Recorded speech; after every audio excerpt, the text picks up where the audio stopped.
Hello दोस्तों, मैं राजेंद्र आप सभी को अपने YouTube चैनल पर स्वागत करता हूं।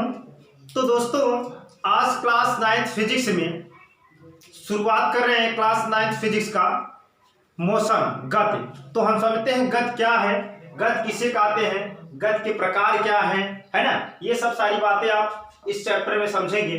तो सबसे पहले गति समझने से पहले आपको कुछ बातें बता दें। तो जो हमारा चैनल वाईफाई IQ ग्रुप जो हमारा चैनल है, यदि आप इस पर बने रहेंगे तो पार्ट बाय पार्ट आप पढ़ते रहिए। तो दोस्तों, आपकी जो परिभाषाएं हैं, फुल परिभाषाएं आपको मिलेंगी पढ़ने के लिए। और सूत्र का निगमन मतलब होता है जो सूत्र आपका डेरिवेशन होता है, कोई सूत्र होता है वो कैसे स्थापित किया जाता है, ये सब आपको बताया जाएगा। और तीसरी बात है आपका न्यूमेरिकल्स जो आंकिक प्रश्न आपकी किताबों में दिया जाता है, न्यूमेरिकल्स वो आपको बताए जाएंगे, चाहे आपका NCERT हो या अदर्स कोई बुक होंगे, ठीक है। जो आपको टाइप्स बताएंगे वो आपके NCERT और अदर बुक जो जितने भी अदर बुक हैं सभी से आप क्वेश्चन हल कर सकते हैं। सिर्फ जितना यहाँ आप न्यूमेरिकल्स बताएं उतना आप अगर ध्यान से पढ़ेंगे, देखते रहेंगे, तो चाहे जिस बुक के आपके न्यूमेरिकल्स होगा सभी प्रकार के न्यूमेरिकल्स आप कर सकते हैं, ये हमारी दावा है, ठीक। तो अब हम देखते हैं गति मोशन क्या है। तो मोशन समझने से पहले आप एक मूल बिंदु समझ लीजिए। मूल बिंदु क्या है, मूल बिंदु किसे कहते हैं। तो दोस्तों, जो आप मैथ में मूल बिंदु पढ़ते हैं, मूल बिंदु जो मैथ में आपकी परिभाषा मूल बिंदु को बताई जाती है कि एक क्षैतिज एक ऊर्ध्वाधर रेखा जिस बिंदु पर एक दूसरे को क्या करती है, काटती है, उसी को हम मूल बिंदु कहते हैं। लेकिन आपको फिजिक्स में जो आपको बताया जाएगा वो देखो इस तरीके से परिभाषा है। मूल बिंदु जिस बिंदु से या तो वह बिंदु जहां से किसी वस्तु की स्थिति बताई जाए। ध्यान देना, मूल बिंदु किसे कहते हैं, वह बिंदु जहां से किसी वस्तु की क्या बताई जाए, स्थिति बताई जाए, उसे हम मूल बिंदु कहते हैं। ये परिभाषा बोल दे रहे हैं, आप लिख सकते हैं, लिखवाएंगे परिभाषा। अच्छा, इसका तात्पर्य है कि जैसे आप क्या करते हैं, अपने घर से विद्यालय अगर गए, अपने घर से अगर आप विद्यालय जा रहे हैं, तो हम कहें आपके घर और विद्यालय के बीच कितनी दूरी है, तो आप कहां से इस दूरी को नापेंगे, अपने घर से नापेंगे ना।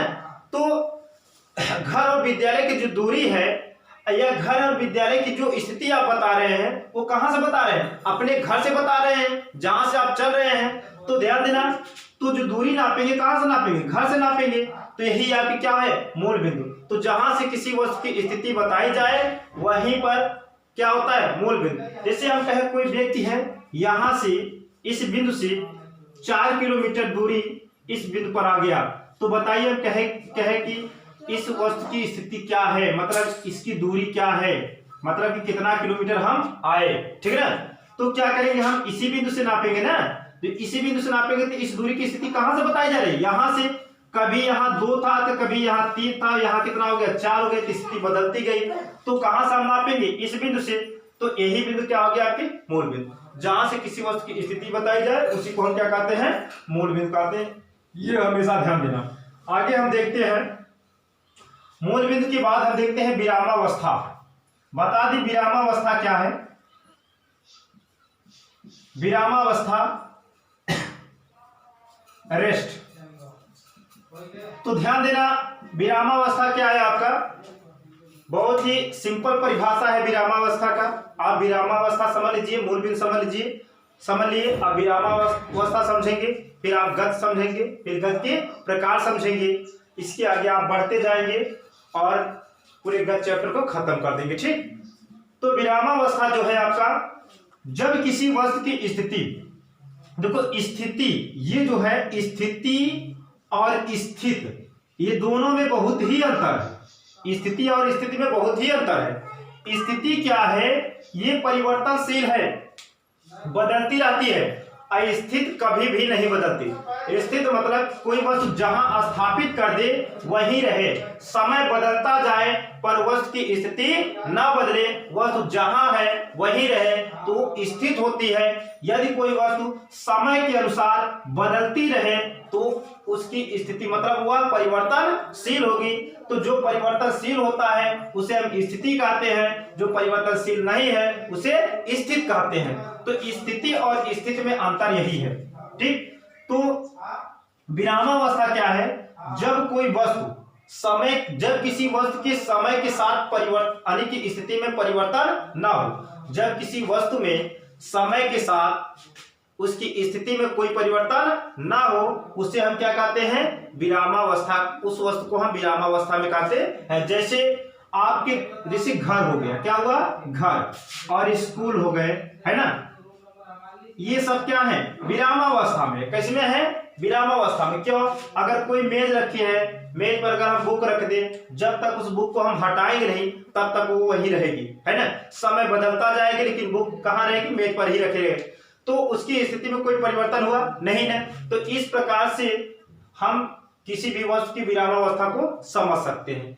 तो जब किसी वस्तु की स्थिति में समय के साथ परिवर्तन या बदलाव ना हो, जब किसी वस्तु की स्थिति में समय के साथ परिवर्तन या बदलाव ना हो, तो वह वस्तु विरामावस्था में कहलाती है। तो ठीक ना। तो हम परिभाषा इसको लिखवा देंगे, एक बार समझ लीजिए। जैसे आपका घर है विरामावस्था में, स्कूल है विरामावस्था में, क्योंकि आप घर से स्कूल जाते हैं। कहाँ? स्कूल जाते हैं, स्कूल से घर आते हैं। समय बदल जाता है लेकिन आपका घर जहां रहता है वही रहता है। स्कूल से रात भर आप घर में रहते हैं, रात भर घर में रहते हैं और सुबह स्कूल जाते हैं। तो सुबह स्कूल जहां आप देखें तो वही रहती है। तो स्कूल क्या है? बदला क्या है? स्कूल का स्थान नहीं ना। तो अगर नहीं बदला है तो ये क्या है? विरामावस्था में। तो ध्यान देना, जिस वस्तु की स्थिति समय के साथ बदल जाती है वह विरामावस्था बदल जाती है समय के साथ, वह गति अवस्था में होती है। और जिस वस्तु की स्थिति समय के साथ नहीं बदलती है वह हमेशा क्या होती है? विरामावस्था में होती है। तो हम अब देखिए आप लोग इसकी परिभाषा लिख दे रहे हैं, समझ लीजिए। तो विरामावस्था की परिभाषा है, यदि किसी वस्तु की स्थिति में समय के साथ परिवर्तन नहीं होता है तो वस्तु विरामावस्था में कहलाती है। जैसे मेज पर रखी पुस्तक, घर, स्कूल, ये सब समय बदलता जाएगा लेकिन इनके स्थिति में कोई परिवर्तन नहीं होगा। इस प्रकार से हम विरामावस्था को समझ सकते हैं। तो जैसे गति है, मोशन क्या है? तो यदि किसी वस्तु की स्थिति में ठीक समय के साथ परिवर्तन होता है, समय के साथ परिवर्तन होता है तो उस परिवर्तन को गति कहते हैं।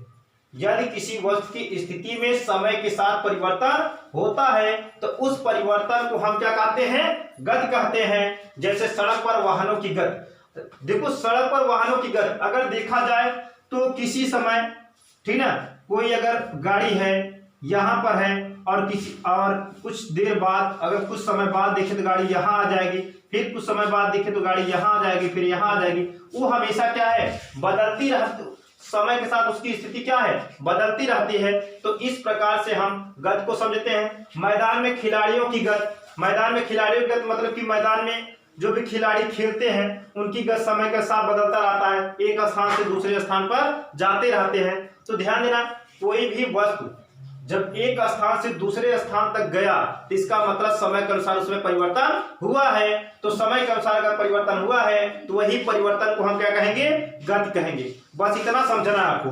तो अब हम देखते हैं गति के प्रकार। गति कितने प्रकार के होते हैं? अगर देखा जाए गति सामान्यतः निम्नलिखित प्रकार के होते हैं। तो हम गति को समझेंगे, गति कितने प्रकार के होते हैं।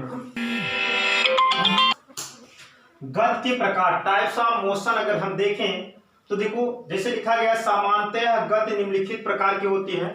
सरल रेखीय गति, वृत्तीय गति, दोलन गति, घूर्णन गति, आवर्त गति। देखो सरल रेखीय गति क्या है कि जब कोई वस्तु किसी सीधी रेखा या किसी सरल रेखा में गति करता है तो उस गति को हम सरल रेखीय गति कहते हैं, ठीक। वृत्तीय गति क्या है? जब कोई वस्तु किसी वृत्ताकार पथ पर क्या करे? गति करे तो उसे हम वृत्तीय गति कहते हैं। दोलनीय गति, जब कोई वस्तु किसी निश्चित बिंदु से इधर उधर गति करे उसे हम दोलनीय गति कहते हैं। जैसे झूले की गति में दोलनीय गति होती है। घूर्णन गति, जब कोई वस्तु किसी अक्ष के परितः या किसी अक्ष के चारों ओर गति करे तो उसे हम क्या कहते हैं, घूर्णन गति कहते हैं। जैसे पंखा नहीं होता, जो आपके पंखे लगे होते हैं शैली में, तो क्या होता है कि वो किसी अक्ष के परितः क्या करता है, गति करता है। तो इस प्रकार की गति को हम क्या कहते हैं, घूर्णन गति कहते हैं। या तो आवर्त गति। आवर्त गति क्या है कि जब कोई वस्तु किसी निश्चित समांतराल में अपनी गति को बार बार क्या करती है, दोहराती है, उसे हम कहते हैं आवर्त गति। जैसे सिलाई मशीन की सुई की गति एक निश्चित समांतराल में बार बार अपनी गति क्या करती है, दोहराती है, तो इस प्रकार की गति को हम क्या कहते हैं, आवर्त गति। चलो हम एक एक परिभाषा लेकर के आपको समझाते हैं। सरल रेखी गति, जब कोई वस्तु एक सीधी रेखा में गति करती है तो उस गति को सरल रेखी गति कहते हैं। जैसे बंदूक से निकली गोली की गति, हाथ से गिरता हुआ पत्थर की गति। जैसे हाथ से कोई पत्थर अगर गिरता है तो क्या होता है, एक सीधी रेखा में जाता है, एक सीधी रेखा में गति करता है, तो उस गति को हम क्या कहते हैं, सरल रेखी गति कहते हैं। बंदूक से निकली गोली की गति, बंदूक से अगर गोली निकलती है तो एक सीधी रेखा में जाती है, सीधी रेखा में जाती है, तो इस प्रकार की गति को हम क्या कहते हैं, सरल रेखी गति कहते हैं। तो वृत्तीय गति क्या है, ठीक ना, सर्कुलर मोशन जो है, जब कोई वस्तु किसी वृत्तीय पथ पर गति करती है तो उसकी गति को हम वृत्तीय गति कहते हैं। सूर्य की चारों ओर पृथ्वी की गति, ये सूर्य के चारों ओर क्या पृथ्वी की गति क्या है, वो आपका वृत्तीय गति है। धागे से बंधे पत्थर को घुमाना, कोई धागा से पत्थर अगर हम क्या कर लेते हैं, बांध लेते हैं, तो उसे इस तरीके से घुमाते हैं तो जो गति होता है कैसा होता है, वृत्तीय पथ पर गति होता है। तो इस प्रकार की गति को हम क्या कहते हैं, वृत्तीय गति। तो और हम गति के प्रकार लेकर देखें तो दोलनी गति क्या है, जब कोई वस्तु किसी निश्चित बिंदु के इधर उधर गति करती है तो इसे दोलनी गति कहते हैं। जैसे मान लीजिए कोई बिंदु है, इस बिंदु के से कोई अगर वस्तु क्या करती है, एक बार इस तरफ जाती है फिर एक बार इस तरफ जाती है, तो ये जो गति होती है ये इसी को क्या कहते हैं, दोलनी गति कहते हैं। जैसे झूले की गति क्या है, झूला किसी निश्चित बिंदु से बांधा होता है, एक बार वो क्या होता है, इस तरफ आता है, एक बार इस इधर उधर गति करता है ना, तो इस प्रकार की गति को हम क्या कहते हैं, दोलनी गति कहते हैं। ये झूले की गति, घड़ी के लोलक की गति है ना। घूर्णन गति क्या है, जब कोई वस्तु किसी अक्ष के चारों ओर अक्ष के परितः घूमती है तो इसे घूर्णन गति कहते हैं ना। जैसे कोई आप मान लीजिए याद दिया उदाहरण, जब पृथ्वी को अपने अक्ष पर घूमना, जब पृथ्वी अपने अक्ष पर क्या करती है, घूमती है, तो इस गति को हम क्या कहते हैं, घूर्णन गति कहते हैं।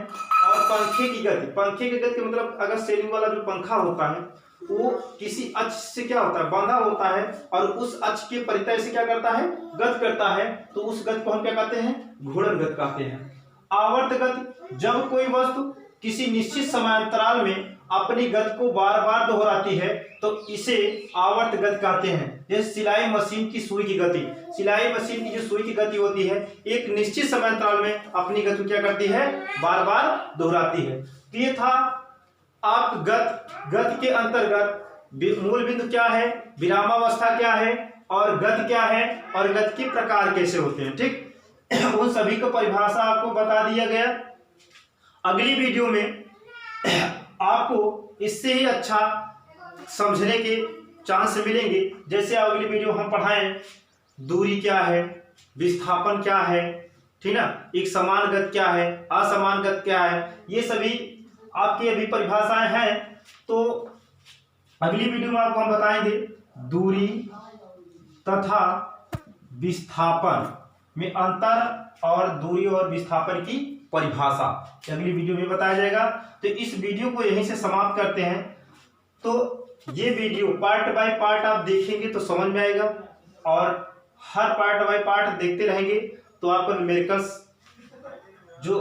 न्यूमेरिकल्स होगा उसमें आप अच्छे से समझ सकते हैं।